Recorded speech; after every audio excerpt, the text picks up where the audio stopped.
Le logement social, c'est une merveille. Enfin, c'est pas juste un petit segment spécial pauvre, c'est super en fait. Je suis Marianne Offray, je suis directrice générale de l'UNAGE, qui est l'Union nationale pour l'habitat des jeunes.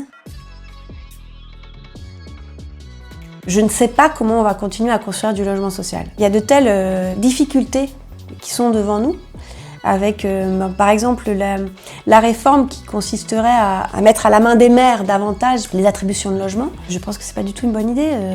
Pourtant j'ai été élue locale, donc je n'ai pas de défiance particulière à l'égard des élus locaux, mais je pense qu'il faut donner de l'égalité en fait dans ces attributions. Et les réformes qui sont devant nous sur le logement social, que ce soit du financement ou ces questions d'attribution, me laissent penser que ça va être de plus en plus difficile de produire du logement social, dans lequel je n'intègre pas le logement intermédiaire, dans les villes, dans les territoires en tension.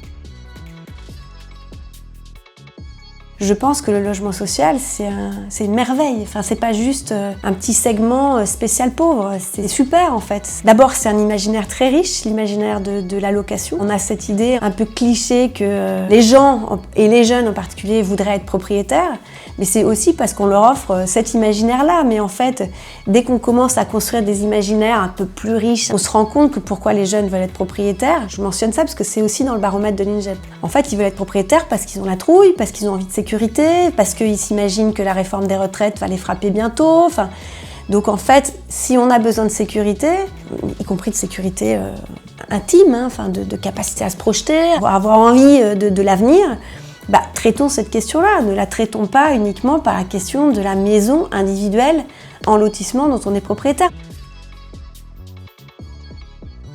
L'imaginaire du logement, je pense qu'il mériterait d'être travaillé.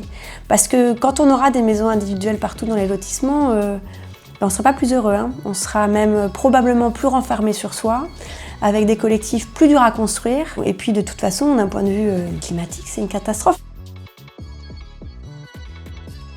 Il va falloir se construire des imaginaires positifs du collectif, du vivre ensemble, même quand c'est conflictuel. Un récit enthousiasmant qui justement valorise la conflictualité, valorise le fait que s'engueuler ça fait du bien. Si le cadre est protecteur, on peut se donner les moyens de dire des choses où on n'est pas d'accord, ou de débattre sincèrement, de ne pas renvoyer les autres à des caricatures. Mais ça suppose de mettre en place les conditions réelles d'un débat où personne n'a le droit de dire n'importe quoi et des choses à l'emporte-pièce, avec des caricatures, des choses fausses. Enfin, vous voyez à quoi je fais référence, je pense, dans certains médias.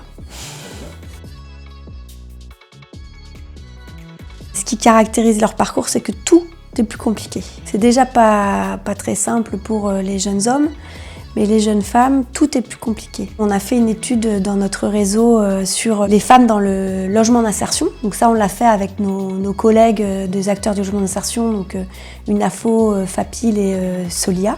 C'est assez éloquent. Elles sont plus pauvres, elles sont plus en difficulté, elles ont plus de mal à s'exprimer. Elles décohabitent plus vite, mais dans des conditions plus difficiles.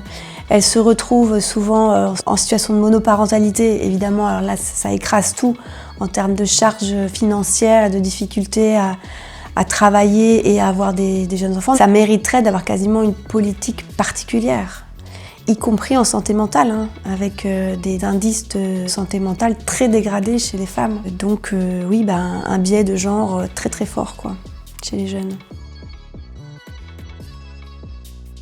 Le besoin d'apprendre à vivre en collectif. Pour moi, c'est essentiel d'apprendre à vivre en collectif. Ça s'apprend, ça se décide pas. C'est pas parce qu'on met plein de gens ensemble que tout d'un coup, ils vont apprendre à vivre ensemble. C'est comme la mixité sociale, c'est pas une juxtaposition de gens différents, puis au bout d'un moment, dans la grande marmite, ils vont apprendre à vivre ensemble. Ça se brasse, ça s'apprend, voilà. Donc cette idée qu'on puisse se situer dans un cadre formatif, éducatif toute la vie.